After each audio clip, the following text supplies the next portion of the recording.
तो सबसे पहले इलेक्ट्रोस्टैटिक के बारे में समझते हैं, इलेक्ट्रोस्टैटिक क्या चीज़ है, राइट। तो इलेक्ट्रिसिटी का जो ओरिजिन है वो है इलेक्ट्रॉन, है ना, इलेक्ट्रॉन। इलेक्ट्रॉन हम 2 टाइप्स की स्टडी करते हैं इलेक्ट्रॉन में, स्टेशनरी इलेक्ट्रॉन की स्टडी, स्टेशनरी इलेक्ट्रॉन, और मूविंग इलेक्ट्रॉन। स्टेशनरी इलेक्ट्रॉन की स्टडी को हम कहते हैं इलेक्ट्रोस्टैटिक्स। मूविंग इलेक्ट्रॉन में 2 टाइप्स की स्टडी होती है, वेलोसिटी कांस्टेंट और velocity variable, means acceleration present और एक्सेलरेशन नॉट प्रेजेंट, ठीक है। स्टेशनरी इलेक्ट्रॉन, मूविंग इलेक्ट्रॉन, इसमें हम पढ़ते हैं मैग्नेटिज्म, और इसमें हम पढ़ते हैं इलेक्ट्रोमैग्नेटिक वेव्स। मतलब एक मूव करता हुआ इलेक्ट्रॉन इलेक्ट्रिसिटी, इलेक्ट्रोस्टैटिक और मैग्नेटिक इफेक्ट दोनों क्रिएट करता है, और स्टेशनरी इलेक्ट्रॉन केवल इलेक्ट्रोस्टैटिक प्रोड्यूस करता है, और moving electron, accelerating electron electromagnetic wave produce करता है, ठीक है। तो सबसे पहले हम मैटर के बारे में समझते हैं। एक मैटर के अंदर का जो कंस्ट्रक्शन होता है, सेंटर पे क्या होता है, न्यूक्लियस। न्यूक्लियस के अंदर प्रोटॉन एंड न्यूट्रॉन, ठीक है, और उसके चारों ओर क्या रिवॉल्व करता है, इलेक्ट्रॉन, ठीक। इलेक्ट्रॉन के पास सबसे बेसिक चार्ज होता है, बेसिक मतलब फंडामेंटल चार्ज, फंडामेंटल चार्ज। ये स्मॉलेस्ट चार्ज है हमारी स्टडी में, सबसे छोटा चार्ज। इसकी वैल्यू होती है -1.6 इंटू 10⁻⁻19 कूलम। न्यूट्रॉन न्यूट्रल होता है, मतलब इस पे चार्ज की वैल्यू 0 होती है, चार्ज इज 0। और प्रोटॉन के पास positive of 1.6 into 10⁻⁻19 coulomb, so that ये बैलेंस कर जाते हैं एक दूसरे को। इसलिए नेट चार्ज किसी भी बॉडी में क्या होता है, 0, जितने प्रोटॉन उतने इलेक्ट्रॉन, ठीक है। Mass of electron is equal to 9.1 into 10⁻31 kg। Mass of proton is equal to around 1.6 into 10⁻27, और mass of neutron is approximately equal to mass of proton. ये एक बेसिक फंडामेंटल एक एटम के अंदर का कंस्ट्रक्शन होता है, राइट। तो अगर हम किसी भी बॉडी में देखें तो नंबर ऑफ इलेक्ट्रॉन और नंबर ऑफ प्रोटॉन इक्वल होते हैं, इस वजह से एक्चुअली ये कहलाता है न्यूट्रल बॉडी, राइट। और इस चैप्टर में हमें इलेक्ट्रोस्टैटिक पढ़ना है, स्टेशनरी इलेक्ट्रॉन चार्ज के बारे में। तो अभी हम देखेंगे कि चार्ज प्रोड्यूस कैसे होता है, ठीक है। तो चार्ज का प्रोडक्शन देखते हैं।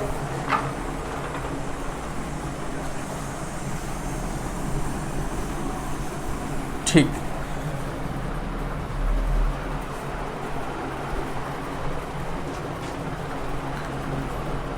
सो 3 टाइप्स के प्रोसेस होते हैं हमारे पास जिससे हम चार्ज प्रोड्यूस कर सकते हैं किसी भी बॉडी में, क्योंकि इलेक्ट्रोस्टैटिक इफेक्ट के लिए हमारे पास क्या होना चाहिए, चार्ज। जैसे ग्रेविटेशनल इफेक्ट के लिए मास इज कंपलसरी, वैसे इलेक्ट्रोस्टैटिक इफेक्ट के लिए चार्ज इज कंपलसरी। तो पहला प्रोसेस होता है फ्रिक्शनल, और इसे हम कहते हैं रबिंग। दूसरा प्रोसेस है इंडक्शन, और थर्ड प्रोसेस है कंडक्शन, ठीक। रबिंग में हम जनरली क्या करते हैं, 2 बॉडी को हम रब करते हैं। फर्स्ट प्रोसेस, 2 न्यूट्रल बॉडी है जिसको हमने रब किया, यहाँ पर एक फोर्स क्रिएट होता है, फ्रिक्शनल इलेक्ट्रिसिटी, फ्रिक्शनल फोर्स या फ्रिक्शनल इलेक्ट्रिसिटी। और इस फोर्स के कारण यहाँ से एक इलेक्ट्रॉन इस बॉडी पर ट्रांसफ़र हो जाता है, एक या नंबर ऑफ इलेक्ट्रॉन ट्रांसफ़र हो जाते हैं, राइट। तो फ्रिक्शन की वजह से इलेक्ट्रॉन का ट्रांसफ़र हो रहा है, ठीक। इलेक्ट्रॉन का ट्रांसफ़र होता है और यहाँ पर ये बॉडी हो जाता है नेगेटिवली चार्ज, क्योंकि इसने इलेक्ट्रॉन को क्या किया, गेन किया है। और इस बॉडी ने इलेक्ट्रॉन को क्या किया है, इलेक्ट्रॉन लूज़ किया हुआ है, बाय डिफॉल्ट ये बॉडी क्या हो गया, पॉजिटिवली चार्ज, पॉजिटिवली चार्ज, क्योंकि अगर इसने इलेक्ट्रॉन लूज कर दिया तो इसके पास प्रोटॉन एक्स्ट्रा हो गए, क्योंकि पहले number of electron proton equal थे, तो अब इसके पास से इलेक्ट्रॉन अगर लूज कर दिया इसने तो प्रोटॉन एक्स्ट्रा, यहाँ इलेक्ट्रॉन एक्स्ट्रा, तो नेगेटिवली चार्ज और ये पॉजिटिवली चार्ज। ठीक है, ये है प्रोसेस ऑफ फ्रिक्शन और रबिंग। ठीक है, इसमें एक ध्यान देने वाली चीज़ ये है कि एक्चुअली हम एक इलेक्ट्रॉन को किसी बॉडी से बाहर निकाल रहे हैं। इसका मतलब कंपलसरी ये क्या है, ये जो बॉडीज़ हैं ये किसी कोई भी एक बॉडीज़ में इंसुलेटर है, क्योंकि कंडक्टर में इलेक्ट्रॉन हमेशा आउटर सरफेस में एग्जिस्ट करता है। तो यहाँ पर जो हम पेयर पढ़ते हैं वो पढ़ते हैं सिल्क ग्लास रॉड या सिल्क प्लास्टिक, ऐसे पेयर्स पढ़ते हैं। मतलब इसमें एटलीस्ट कम से कम एक बॉडी इंसुलेटर होना चाहिए। दोनों बॉडी भी इंसुलेटर हो सकते हैं, बट कम से कम एक बॉडी इंसुलेटर होने चाहिए। ठीक है, क्योंकि हम किसी भी बॉडी से इलेक्ट्रॉन बाहर निकाल रहे हैं तो वो केवल पॉसिबल है इंसुलेटर्स में। कंडक्टर में तो बाहर एग्जिस्ट करता है चार्ज। ठीक है, ये पहला प्रोसेस है फ्रिक्शन और रबिंग। ठीक, फिर इसका दूसरा प्रोसेस है, सेकेंड प्रोसेस इंडक्शन। इंडक्शन में क्या किया हमने, एक चार्ज बॉडी है जिसके पास सपोज नेगेटिव पॉजिटिव चार्ज है, इसको मैंने दूसरी बॉडी के पास में लाया, बहुत पास में, तो ये क्या करता है, इसमें फोर्स अप्लाई करता है। ठीक है, अट्रैक्शन और रिपल्सन फोर्स।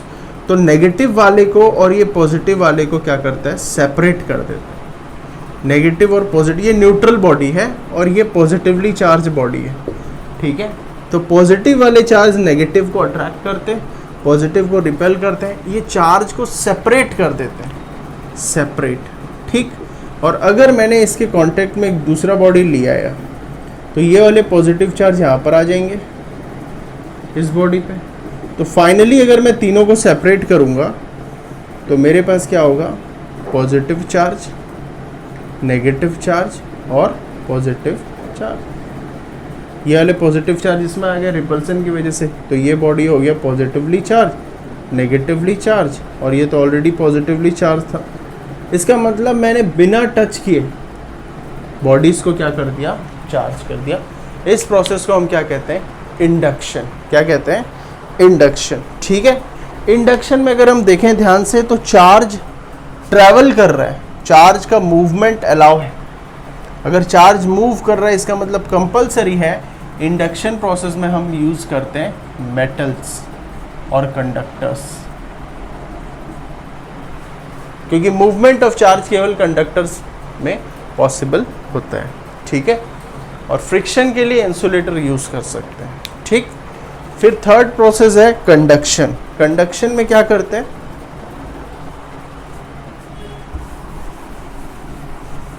Process 3 conduction.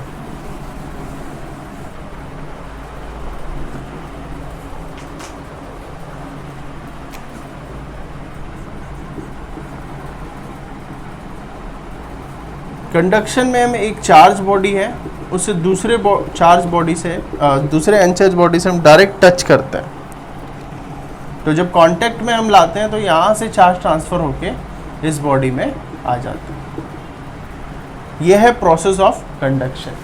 अब कंडक्शन में ध्यान देने वाली बात है कि सर कितना चार्ज डिस्ट्रीब्यूट होगा, क्या पूरा चार्ज चले जाएगा या कितना जाएगा।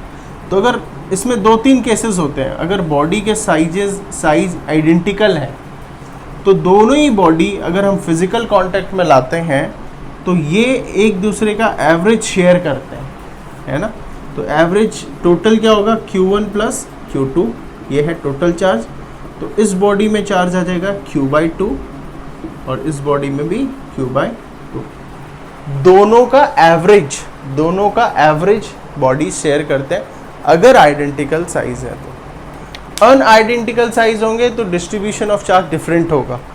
ठीक है, डिस्ट्रीब्यूशन किस पर डिपेंड करता है, इसकी साइज पर डिपेंड करता है। अगर आइडेंटिकल साइज होंगे तो डिस्ट्रीब्यूशन सेम होगा और वो दोनों का एवरेज होगा। अगर अनआइडेंटिकल बॉडीज होंगे तो डिस्ट्रीब्यूशन डिफरेंट होगी। वो डिस्ट्रीब्यूशन कैसे होगी वो हम सेकेंड चैप्टर में बेटर तरीके से समझेंगे। फॉर एग्जाम्पल, जैसे मैंने एक बॉडी लिया, दूसरी बॉडी है ये, सपोज इसके पास चार्ज है नहीं, Q इज इक्वल टू 0, और इसके पास चार्ज है सपोज फॉर एग्जाम्पल 4 कूलम। मैंने दोनों को कांटेक्ट में लाया तो total charge Q is equal to 4 + 0, Q is equal to 4, so net charge 4/2, 4/2, तो नेट चार्ज 2 कूलम और 2 कूलम। ठीक, इसी तरीके से एक और एग्जांपल देखते हैं। सपोज इस बॉडी के पास चार्ज है -4 कूलम और दूसरी एक बॉडी है उसके पास चार्ज है 2 कूलम। ठीक, तो फिर से इसको मैंने कांटेक्ट में लाया तो नेट चार्ज -4 + 2 -2 कूलम, और उसका एवरेज तो -2/2 -1 कूलम। तो फाइनली दोनों बॉडी के पास -1 कूलम -1 कूलम। ये बॉडी का है distribution of charge by conduction. ठीक है। अच्छा, इसमें एक डिफरेंस है, इनिशियली इनके बीच का फोर्स कैसा है, अट्रैक्शन, और अभी कैसा है, रिपल्सन। तो एग्जाम में ऐसा क्वेश्चंस आते हैं, find the nature of force and the charge between charge on the 2 bodies when they came in contact with each other. ठीक है, तो इसमें देखो ध्यान से, पहले नेचर ऑफ फोर्स क्या था, अट्रैक्शन, और अभी क्या है, रिपल्सन। सिंपल है ना, इस तरीके से हमें करना है। क्लियर है, कोई डाउट? क्लियर है ना, इंडक्शन, कंडक्शन और फ्रिक्शन। ठीक है, तो इस तरीके से हम चार्ज के बारे में समझते हैं, और चार्ज की कुछ प्रॉपर्टीज़ को हम समझते हैं कि चार्ज की बेसिक प्रॉपर्टीज़ क्या होती है। ठीक है, चार्ज एक क्वांटिटी है which is reason for electrostatic force. Charge is a quantity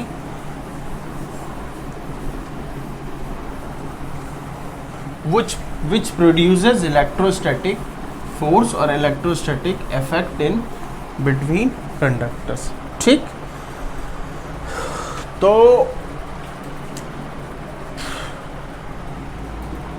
charge की properties of charge, first property charge की होती है,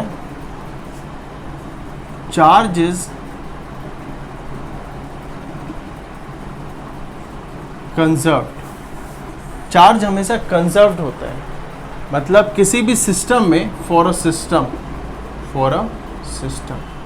मतलब किसी भी सिस्टम में, सिस्टम मतलब 2 या 2 से ज़्यादा के कॉम्बिनेशन को हम क्या कहते हैं, सिस्टम।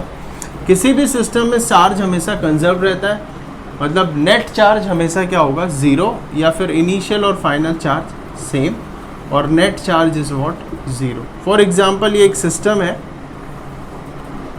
इसमें 2 बॉडीज़ हैं, 50 electron 50 proton, 50 electron and 50 proton. ठीक, मैंने इसको रब किया, और रब करने के बाद फाइनली इसमें आ गया 52 इलेक्ट्रॉन 50 प्रोटॉन, 48 इलेक्ट्रॉन 50 प्रोटॉन। ठीक, इनिशियली चार्ज बॉडी में क्या है, 0, इलेक्ट्रॉन 100 प्लस प्रोटॉन, तो -100 + 100 0।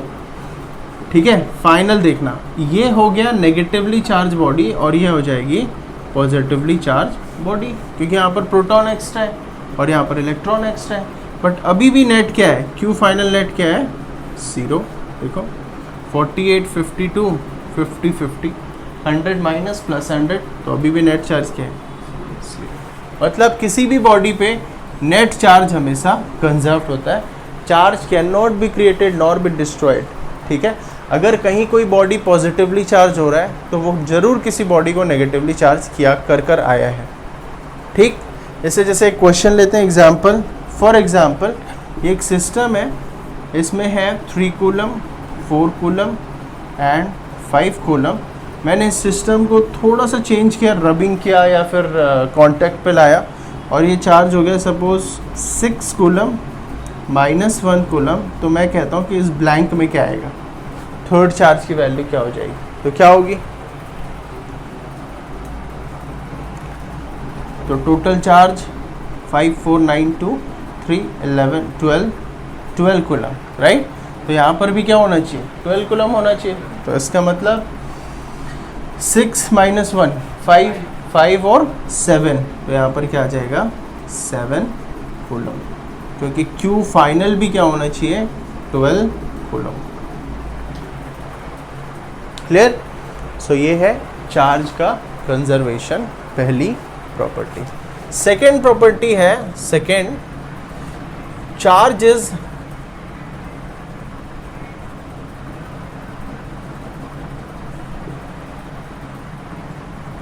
additive in nature, additive in nature, right, means scalar quantity। Charge एक स्केलर क्वांटिटी है, इसका सिंपली हम एडिशन करते हैं, है ना, जैसे 2 कूलम 4 कूलम -3 कूलम, तो net charge will be what, net charge भी 6 - 3 3 कूलम। सिंपल एडिशन, कोई वेक्टर एडिशन की ज़रूरत नहीं है। किसी भी बॉडी पे नेट चार्ज, उसमें जो भी चार्ज अवेलेबल है उसका नेट लेते हैं, ठीक है। तो net means additive, means scalar addition, ठीक है। फिर है property number 3, charge is quantized, charge is quantized. Third property, किसी भी बॉडी पर जो नेट चार्ज होता है Q, वो है एनी, n है 0 1 2 -1 -2, एनी इंटीजर, बट 100% क्या होना चाहिए, इंटीजर होना चाहिए। किसी भी बॉडी पे जो टोटल चार्ज है वो बेसिक चार्ज का इंटीग्रल मल्टीपल है, चाहे वो नेगेटिव हो चाहे वो पॉजिटिव, ठीक है। ऐसा नहीं हो सकता कि किसी बॉडी में 2.5 इलेक्ट्रॉन हो, क्योंकि हाफ इलेक्ट्रॉन ट्रांसफर नहीं हो सकता। सबसे मिनिमम इलेक्ट्रॉन क्या होता है, E होता है, 1 इलेक्ट्रॉन, ठीक है। उससे छोटा चार्ज अवेलेबल नहीं है। हालांकि आजकल जो नैनो साइंस में क्वार्क्स डेवलप हुए हैं 2e/3 e/3, लेकिन अभी तक हम उनकी स्टडी नहीं करते हैं, ठीक है। तो किसी भी बॉडी में 4 इलेक्ट्रॉन, 100 इलेक्ट्रॉन, 10⁻22 इलेक्ट्रॉन ऐसे हो सकते हैं। 5.5 इलेक्ट्रॉन नॉट पॉसिबल, है ना। तो means Q is equal can be 50 electron, 100 electron etcetera. It can not be 5.5 electron, है ना, 100.1 इलेक्ट्रॉन, ये गलत। हमेशा इंटीग्रल मल्टीपल, नेगेटिव और पॉजिटिव, ठीक। इसको हम बोलते हैं quantization of charge, quantization of charge. फिर है नेक्स्ट प्रॉपर्टी चार्ज की,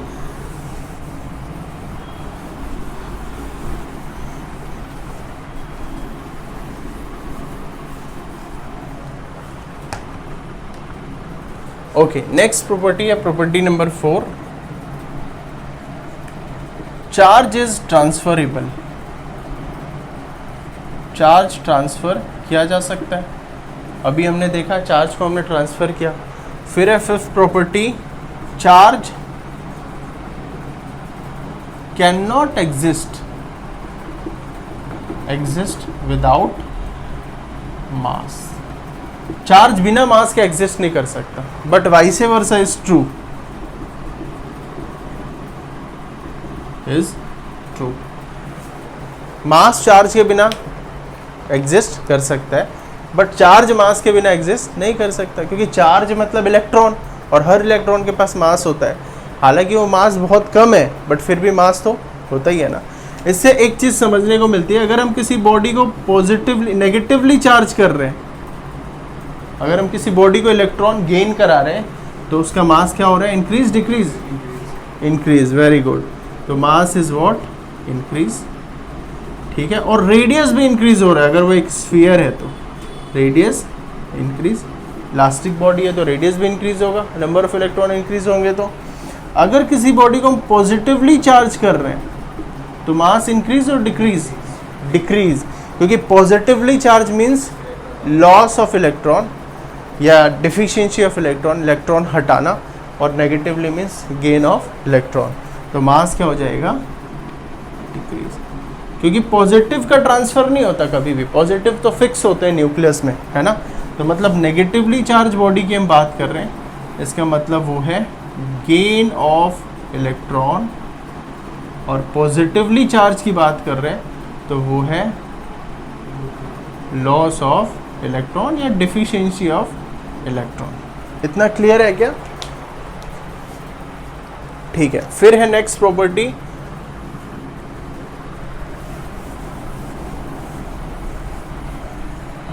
property number 6, charge is independent of velocity.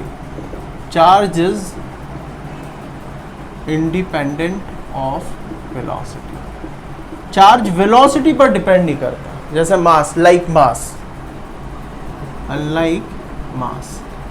ठीक, जैसे फॉर एग्जांपल न्यूटन की थ्योरी ऑफ रिलेटिविटी कहती है कि अगर एक 2 kg का मास है सपोज, अगर उसकी वेलोसिटी कम है, मतलब 10 मीटर पर सेकेंड है, तो इट इज़ ओके, ठीक है। बट अगर उसकी वैल्यू को हम बहुत ज़्यादा बढ़ा दें, इंक्रीज़ कर दें, राइट, अगर हम बहुत ज़्यादा इंक्रीज़ कर दें, अप्रॉक्सीमेटली लाइट की स्पीड जैसी कर दें, तो उसकी मास क्या हो जाएगी, डिक्रीज़ हो जाएगी, लगभग यहाँ पर ज़ीरो हो जाएगी, है ना। न्यूटन की थ्योरी ऑफ रिलेटिविटी कहती है m is equal to m naught 1 minus root 1 minus c square by v square.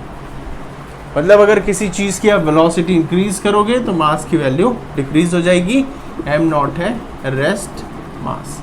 But charge के साथ ऐसा नहीं होता, चार्ज के साथ ऐसा नहीं होता। एक इलेक्ट्रॉन है, वो इतनी फास्ट वेलोसिटी से मूव करता है, बट उसके मास में कोई इफेक्ट नहीं आता। तो एक बॉडी कितनी भी वेलोसिटी से मूव करेगा, उसका चार्ज कभी भी चेंज नहीं हो सकता। Charge is independent of velocity. Clear? ये हमने इसकी प्रॉपर्टी देखी, और हम कह सकते हैं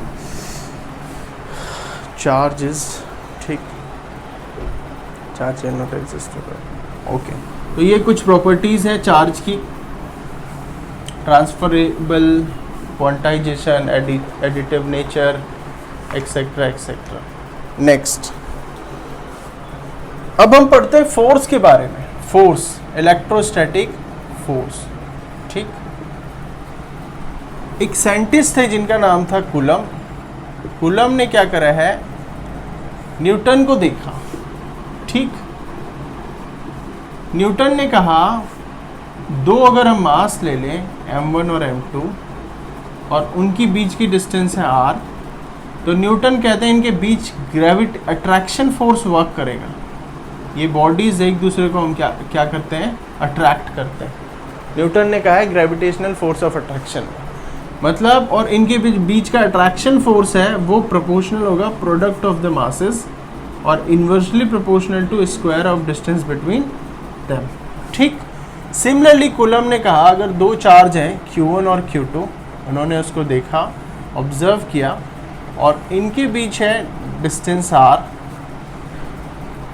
सो F is proportional to Q1 and Q2 and inversely proportional to 1 by r square. इन्होंने कंबाइन किया F is equal to G m1 m2 by r square, और इन्होंने कंबाइन किया F is equal proportional to Q1 Q2 by r square, और एक proportionality constant K लगाई है Q1 Q2 by r square, और इस K की वैल्यू है K is equal to 1 by 4 pi epsilon, ठीक। समझते हैं हम एप्सिलॉन, ठीक। अब इस एप्सिलॉन को क्या कहते हैं हम, इसे हम कहते हैं परमिटिविटी, परमिटिविटी, ठीक है। परमिटिविटी, इस एप्सिलॉन को हम क्या कहते हैं, परमिटिविटी। इसकी वैल्यू होती है epsilon naught into epsilon r. Epsilon naught को हम कहते हैं permittivity of free space, permittivity of free space, और इसे हम कहते हैं रिलेटिव परमिटिविटी, रिलेटिव परमिटिविटी। अगर हमने इनको फ्री स्पेस पे रखा है, सपोज अगर ये फ्री स्पेस पे होते हैं या एयर पे होते हैं, एयर पे रखे हुए होते हैं या वैक्यूम पे, तो एप्सिलॉन आर की वैल्यू होती है 1 फॉर फ्री स्पेस। तो अगर हमने एयर से डील करनी है तो के की वैल्यू क्या हो जाएगी, के की value for air, for free space, K is equal to 1 by 4 pi epsilon naught, क्योंकि एप्सिलॉन आर की वैल्यू 1 हो गई। और अगर हमने कोई मीडियम इंसर्ट कर दिया तो के की वैल्यू क्या हो जाएगी, 1 by 4 pi epsilon naught epsilon are, ठीक है। चल रहा है, ओके। समझ में आया ना, ये सिंपल है। हाँ एक चीज़ और कि यहाँ हम मैग्नीट्यूड लेते हैं क्योंकि फोर्स एक्चुअली है वेक्टर क्वांटिटी, तो वेक्टर क्वांटिटी है तो हम चार्ज का मैग्नीट्यूड लेते हैं क्योंकि अभी हम स्केलर फॉर्म पढ़ रहे हैं फोर्स का, यहाँ पर हम डायरेक्शन कंसीडर नहीं कर रहे हैं। जब हम डायरेक्शन से डील करेंगे उस वक्त हम क्या करेंगे, यहाँ पर विदाउट मैग्नीट्यूड लेंगे विथ साइन।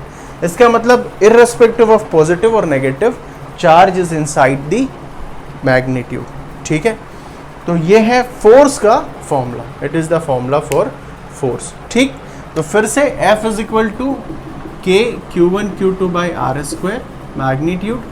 ठीक है, और K की value 1/4 pi epsilon naught for air, और for any medium 1/4 pi epsilon naught epsilon are. ठीक है, एप्सिलॉन आर एक्चुअली है परमिटिविटी, रिलेटिव परमिटिविटी। ठीक है, तो अगर हम एप्सिलॉन आर को डिफाइन करना चाहते हैं तो सिंपली हम उन दो इक्वेशन को डिवाइड कर देते हैं। तो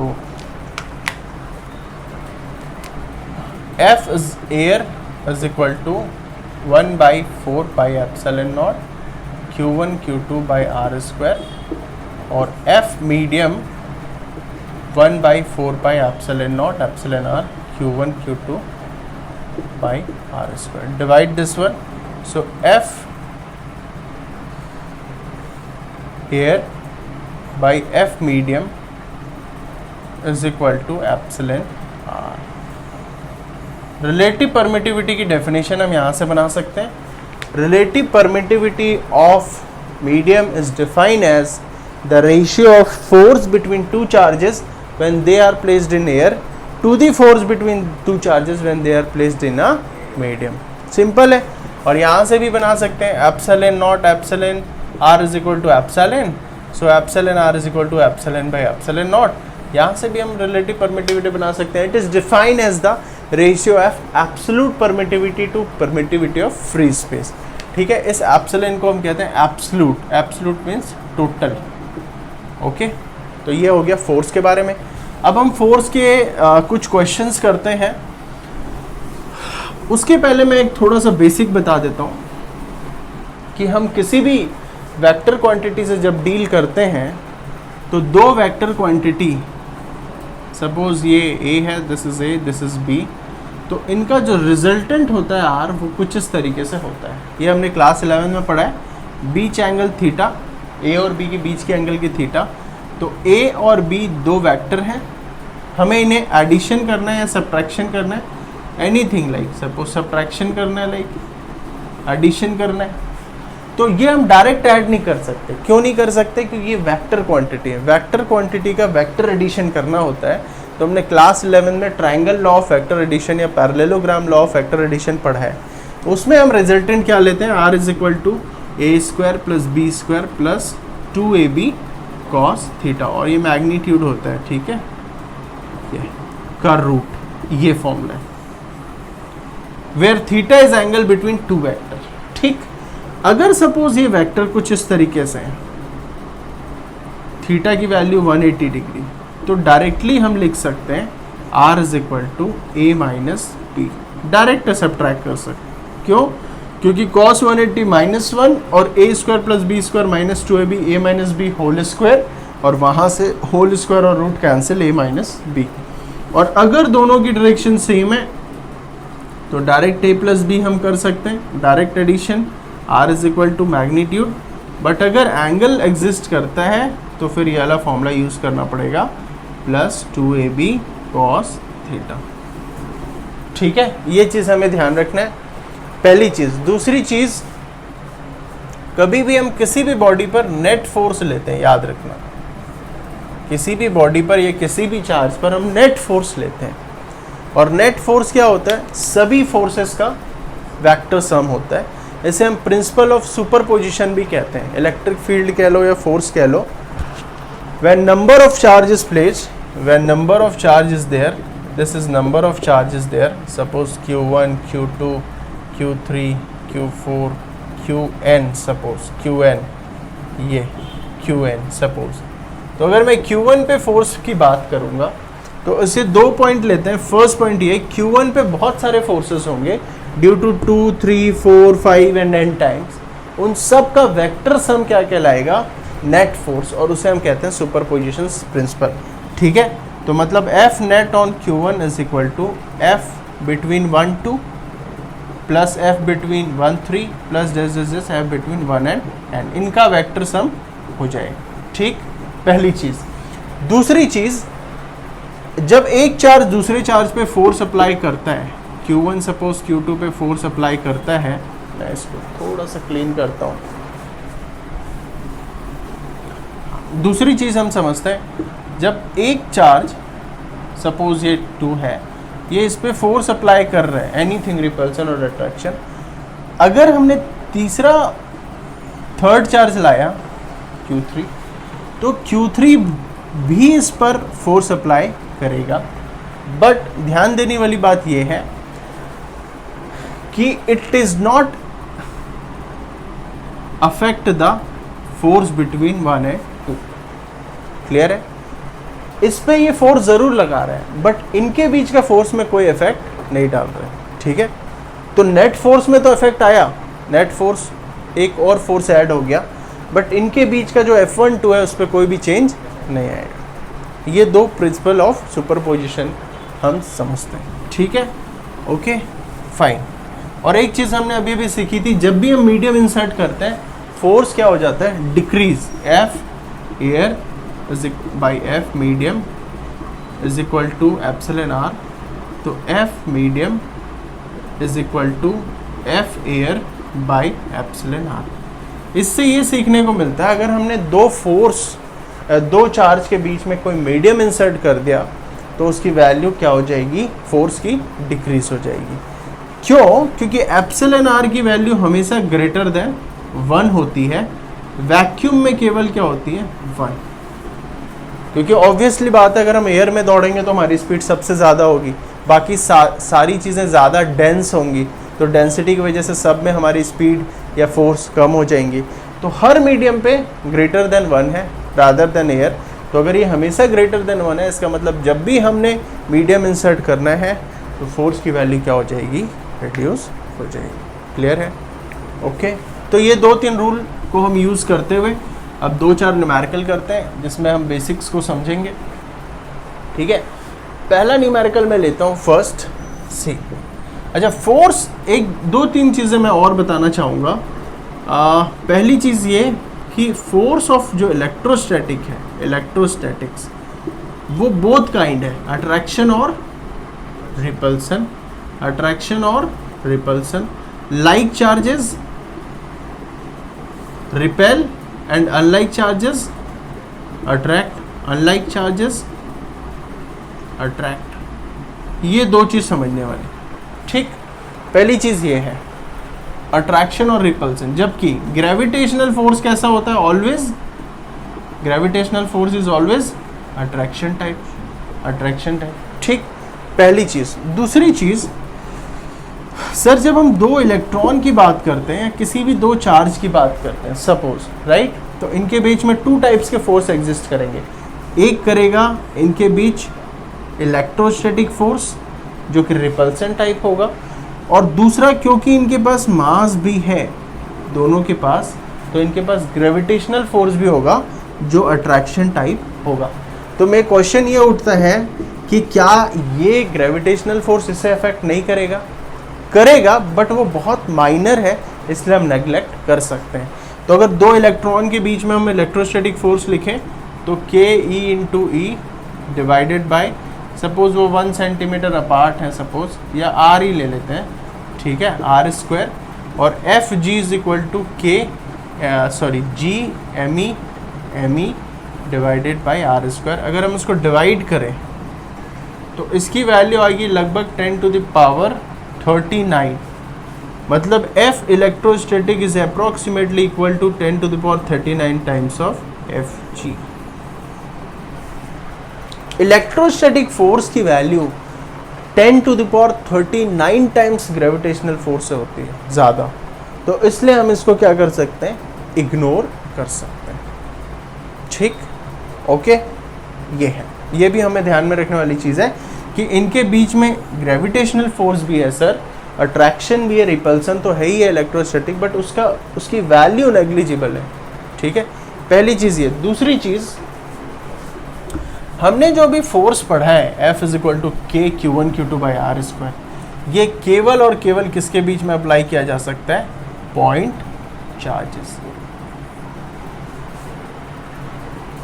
दो बॉडी अगर है, पॉइंट चार्जेस नहीं, बॉडी की बात कर रहा हूँ, तो इनके बीच में ये एप्लीकेबल नहीं होगा। स्ट्रिक्टली है, it is only applicable between 2 point charges. ठीक है, उसका रीज़न है, मैं बता देता हूँ रीज़न क्या है। जैसे सपोज मैंने एक पॉइंट चार्जेस यहाँ लिया है +Q, और ये सपोज पॉजिटिवली चार्ज बॉडी है सपोज। तो मेरा क्वेश्चन है, इनके बीच क्या होगा? First attraction, second repulsion, third may be attraction और repulsion, fourth none of this. तो आंसर क्या होगा? रिपल्सन। वो आंसर गलत है। क्यों? क्योंकि ये है पॉइंट चार्ज और ये एक बॉडी है। तो जैसे ही जब हम पॉइंट चार्ज यहाँ रखेंगे तो क्या होगा? ये नेगेटिव वाले को और पॉजिटिव वाले को सेपरेट कर देगा through the mode of induction. अब इनके बीच में फोर्स कौन सा लग रहा है? अट्रैक्शन। और इनके बीच में फोर्स कौन सा लग रहा है? रिपल्सन। लेकिन ये वाली डिस्टेंस कम है, तो distance force is proportional to 1/r²। हालांकि पॉजिटिव चार्ज यहाँ ज़्यादा है, क्योंकि बॉडी कैसा है? पॉजिटिवली चार्ज, तो नंबर्स पॉजिटिव के ज़्यादा है, बट डिस्टेंस यहाँ पर कम है, तो डिस्टेंस का ज़्यादा इम्पैक्ट है। तो ये क्या कर जाएगा? इट कैन बी अट्रैक्ट और रिपेल, और शायद ये अट्रैक्ट ही कर रहे हैं। तो इसका मतलब यहाँ पर तो आपका फिर लॉ, कूलम्स लॉ तो ख़त्म। तो इसका मतलब कूलम्स लॉ जो अभी हम फोर्स का फॉर्मूला पढ़ रहे हैं वो केवल किसके लिए है? Between point charges. और दूसरी चीज़ हमने सीखी कि 2 bodies can attract each other. दोनों पॉजिटिव चार्ज है, लाइक चार्जेस हैं, बट फिर भी वो एक दूसरे को अट्रैक्ट कर सकते हैं। हाँ, लेकिन पॉइंट चार्ज के केस में 100% कह सकते हैं लाइक चार्जेस रिपेल और अनलाइक चार्जेस अट्रैक्ट। ठीक है, तो ये बेसिक है। अब हम इसमें 2-4 क्वेश्चन करते हैं फोर्स के, कुछ बेसिक्स। ठीक है, फर्स्ट क्वेश्चन बेसिक से उठाते हैं सिंपली। अच्छा, एक चीज़ और, सपोज Q1 एंड Q2 है। ठीक है, ठीक, Q1 Q2 पर फोर्स अप्लाई कर रहे हैं। अगर सपोज दोनों पॉजिटिव है, पॉजिटिव और पॉजिटिव, और Q2 भी सेम फोर्स किसके ऊपर अप्लाई कर रहे हैं? Q1। तो F12 और F21, सॉरी F12 ये हो जाएगा force on 1 due to 2, force on 2 due to 1। तो F12 और F2 की वैल्यू हमेशा क्या होगी? इक्वल होगी। जितना फोर्स Q1 Q2 पे अप्लाई कर रहे हैं उतना ही फोर्स Q2 Q1 पे करेगा। बस ये है कि दोनों इक्वल एंड अपोजिट, दोनों इक्वल एंड अपोजिट हैं। इसका मतलब अगर मैं रेशियो पूछता हूँ F21 और 1:1 का, तो वो क्या होगा? 1:1 या -1:1, है ना? डिपेंड करता है मैग्नीट्यूड का रेशियो ले रहे हैं या वेक्टर का रेशियो ले रहे हैं। ठीक है, तो देखो क्वेश्चन नंबर 1, सपोज ये 2 चार्ज है, 2 माइक्रोकूलम, -4 माइक्रोकूलम। ठीक, this is A, this is point B, distance is suppose 2 centimetre. Find force on 2 due to -4 coulomb. ठीक है, तो इन्होंने पूछा हुआ है 2 पर फोर्स ड्यू टू -4 कूलम। तो मैं इसको लिखता हूँ F2 ड्यू टू 4। तो सबसे पहला जो कंडीशन है वो ये है कि डायरेक्शन देखना, क्योंकि अभी तो ठीक है एक पेयर है, अगर बहुत सारे पेयर आएंगे तो हम फंस जाएंगे। तो सबसे पहला स्टेप क्या है? डायरेक्शन को आइडेंटिफाई करना। डायरेक्शन को आइडेंटिफाई करना पहला स्टेप है। ठीक है, तो डायरेक्शन को आइडेंटिफाई करते हैं। तो 2 कूलम पे -4 क्या करेगा? 2 कूलम को -4 क्या करेगा? अट्रैक्ट करेगा, है ना? -4 2 पे फोर्स लगा रहा है, 2 पे, और क्योंकि -4 से 2 अपोजिट है तो अट्रैक्ट करेगा। तो इसका मतलब ये वाला जो है ना डायरेक्शन, ये है F2 due to 4 attraction. -4 microcoulomb 2 microcoulomb को अट्रैक्ट कर रहे हैं।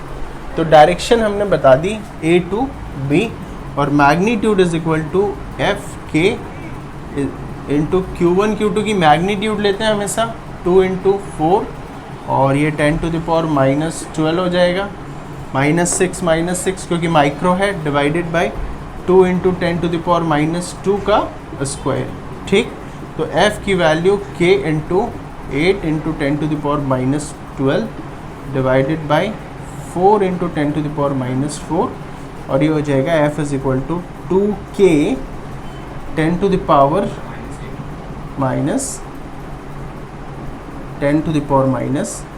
ठीक है, और यहाँ न्यूटन हम लिखते हैं, k की वैल्यू पुट कर सकते हैं।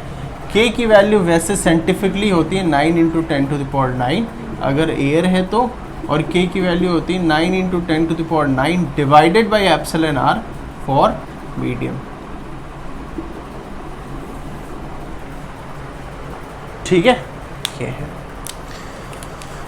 अब जैसे इसका हम सेकेंड क्वेश्चन उठाते हैं मल्टीपल चार्जेस का, जिसमें हम सुपरपोजिशन यूज करेंगे।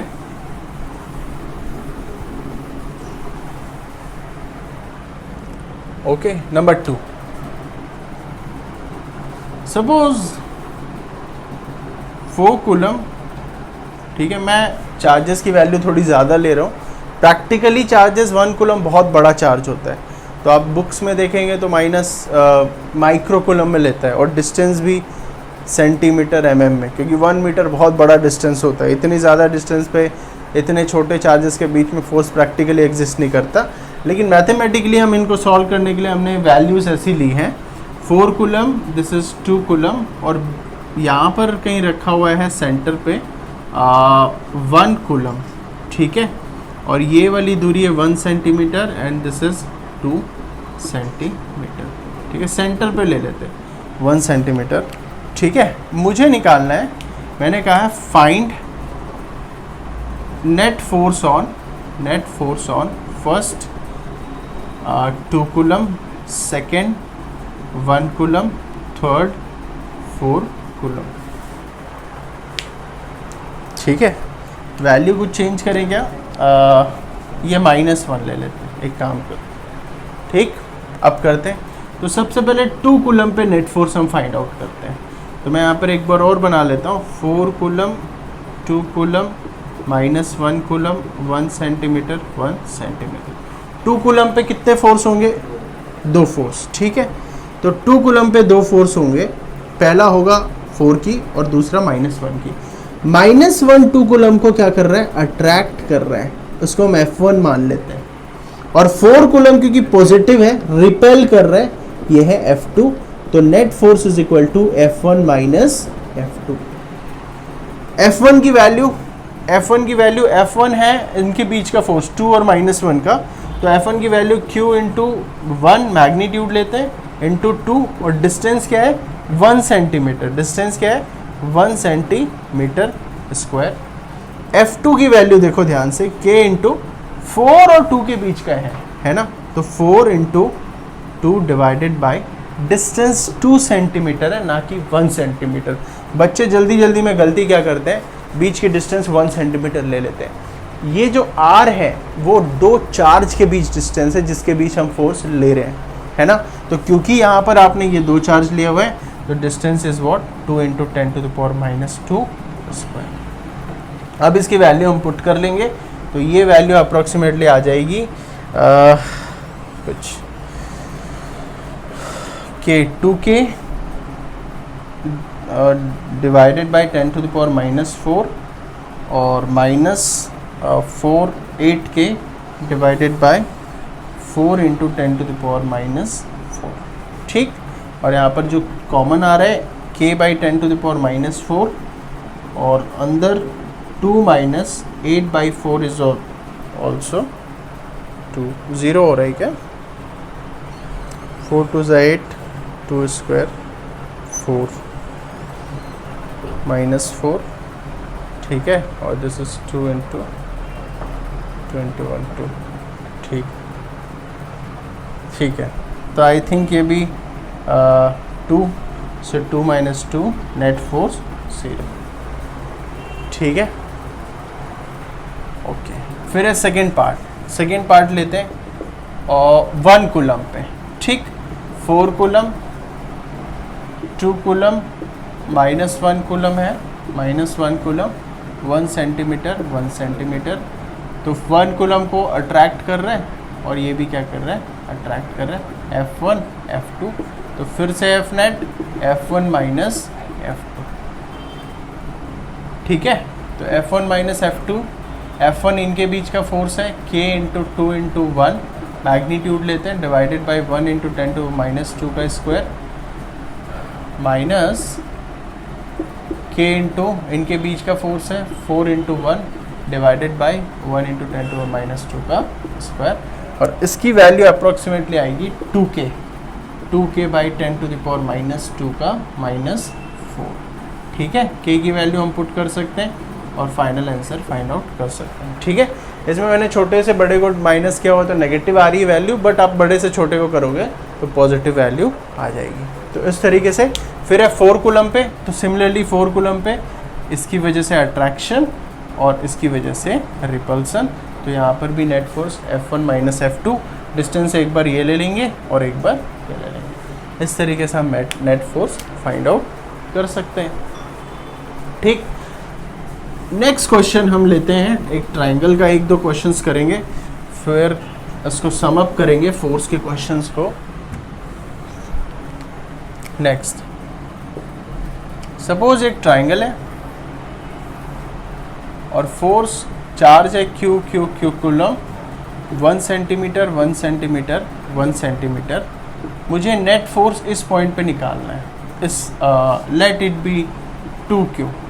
तो find net force on 2Q, ठीक। अब यहाँ पर हम यूज़ करेंगे वेक्टर लॉ, ठीक है। तो Q की वजह से रिपल्सन।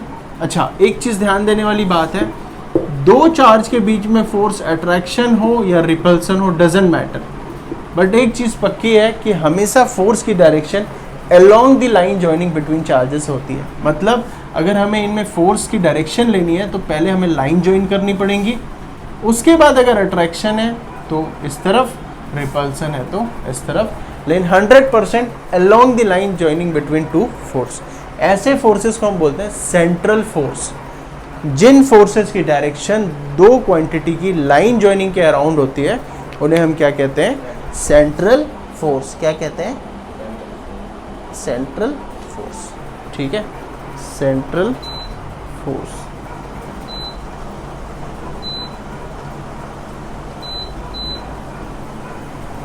ठीक, ओके। सो इसकी डायरेक्शन रिपल्सन और इसकी डायरेक्शन है रिपल्सन। इसे हम मान लेते हैं F1, this is F2।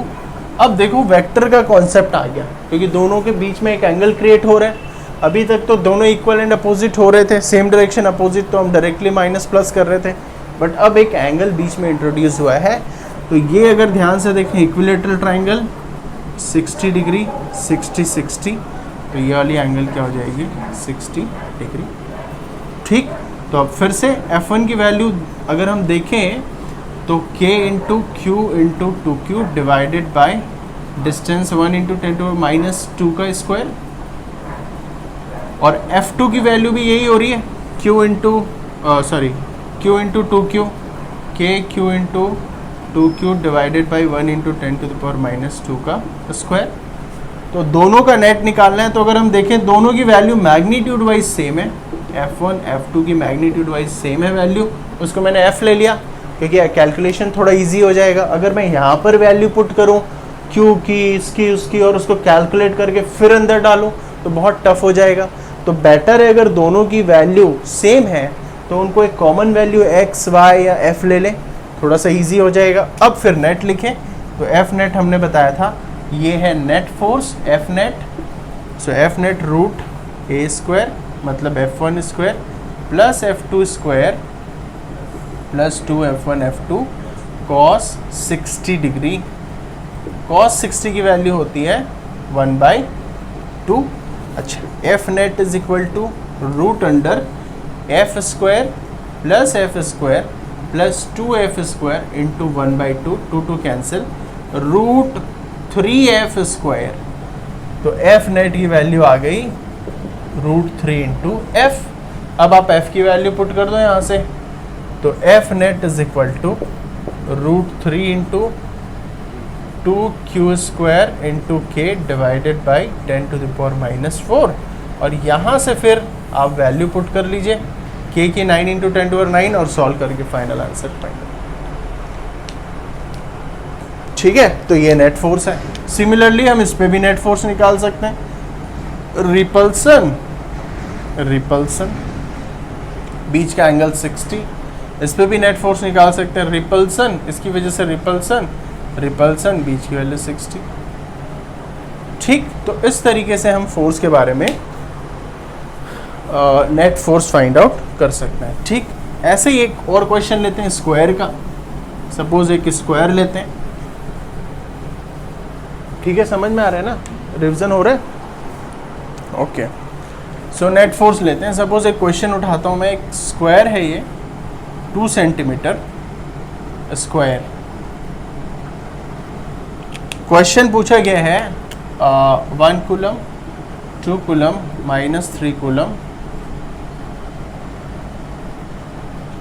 -3 coulomb and this is 1 coulomb. Question number 1 first part है, find net force on 1 coulomb charge और we can say 2 coulomb charge placed at centre. पहला ये। Second, if -3 coulomb is removed from one corner,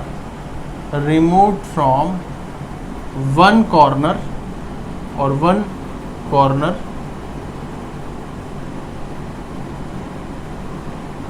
find net force on same। ठीक है, तो try करते हैं। सबसे पहले सेंटर पे एक लेते हैं और इस वाली डायगोनल को हम ज्वाइन कर देते हैं।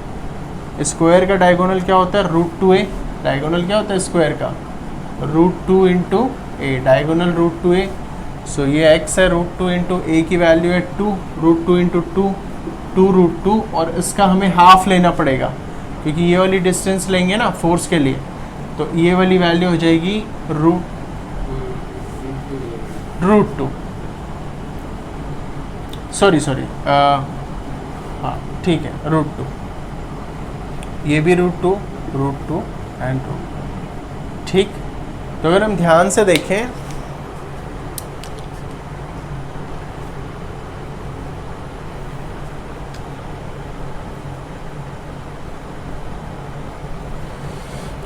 इस पॉइंट पे 4 फोर्स होंगे टोटल। इसकी वजह से अट्रैक्शन यहाँ पर रखा हुआ है 2 कूलम। ठीक, तो अट्रैक्शन 2 कूलम को ये अट्रैक्ट करेगा, नेगेटिव है, पॉजिटिव को अट्रैक्ट करेगा। F1 F2, 1 कूलम रिपेल करेगा F3 और 1 कूलम फिर से रिपेल करेगा F4। अगर हम ध्यान से देखें तो F4 F3 equal and opposite है और F2 एंड F1 भी इक्वल एंड अपोजिट है। दिख रहा है क्योंकि डिस्टेंस सेम है, चार्ज सेम है 2 3, डिस्टेंस √2 2 3, डिस्टेंस केवल डायरेक्शन अपोजिट है। तो अगर हम F नेट की बात करें, चारों का सम F1 plus F2 plus F3 plus F4, तो नेट फोर्स क्या हो जाएगा 0। ठीक, नेट फोर्स की वैल्यू हो जाएगी 0। तो क्वेश्चन नंबर 1 का आंसर हो गया net force is equal to 0। ठीक है, लेकिन हम इसको शॉर्ट में नहीं कर सकते, ये बहुत बच्चे गलती करते हैं क्योंकि अगर हम बोर्ड एग्जाम दे रहे हैं तो हमें प्रॉपर उसे लिख कर दिखाना पड़ेगा। अगर हम नीट या IIT JEE की तैयारी कर रहे हैं तो हम डायरेक्टली ऑप्शन टिक करना होता है, कोई प्रॉब्लम नहीं है। लेकिन NCERT, एज पर NCERT और बोर्ड एग्जाम हमें प्रॉपर तरीके से लिख कर दिखाना होगा। अगर हम केवल 0 लिख देते हैं, हमें पता है, तो मार्क्स नहीं मिलेंगे। ठीक, अब दूसरा क्वेश्चन इसी में इन्होंने एक्सटेंड किया, अगर -3 को मैंने यहाँ पर हटा दिया, तो -3 को हटा दिया मतलब ये वाला फोर्स हट गया, है ना, ये वाला फोर्स हट गया। अच्छा अब देखो ध्यान से, अब की बार क्या हो रहा है, इनका नेट तो अभी भी 0 बना रहा है, कौन कौन सा, F3 और F4, ये तो अभी भी 0 बना रहा है, इक्वल एंड अपोजिट। तो नेट फोर्स अब की बार हो जाएगा F3 plus F4 plus F1, इसमें से ये दो कैंसिल होंगे क्योंकि इक्वल एंड अपोजिट, F1 बचेगा केवल, और F1 है फोर्स इनके बीच में -3 और 2 कूलम के बीच में, सॉरी मैंने ये वाला हटाना चाहिए ना, -3 कूलम, ठीक। तो ये है F1 अट्रैक्शन फोर्स, तो F1 है K इंटू Q1 3 मैग्नीट्यूड लेते हैं, Q2 2 डिवाइडेड बाई डिस्टेंस है √2 इंटू 10⁻⁻² का स्क्वायर, क्योंकि सेंटीमीटर में तो मैंने कन्वर्ट किया इसे, तो ये हो जाएगा 3K2 डिवाइडेड बाई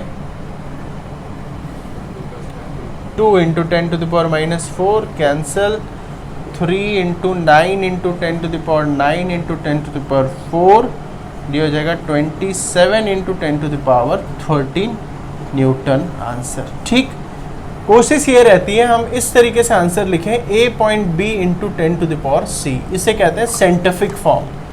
तो ऐसे भी लिख सकते हैं आंसर, लेकिन अगर हम ऐसे लिखेंगे 2.7 इंटू, और यहाँ पर अगर हमने पॉइंट को एक बार लेफ्ट टर्न किया है, ठीक है, तो एक वैल्यू नंबर्स बढ़ जाती है, तो 10⁻14 न्यूटन। अगर ऐसे लिखेंगे 14 न्यूटन, अगर ऐसा लिखेंगे तो ज़्यादा बेटर आंसर होगा। ठीक है, तो ये फोर्स का बेसिक है, सिंपल। ठीक, तो इसमें और भी क्वेश्चन है, इसको फिर हम आगे प्रैक्टिस करेंगे। ठीक है।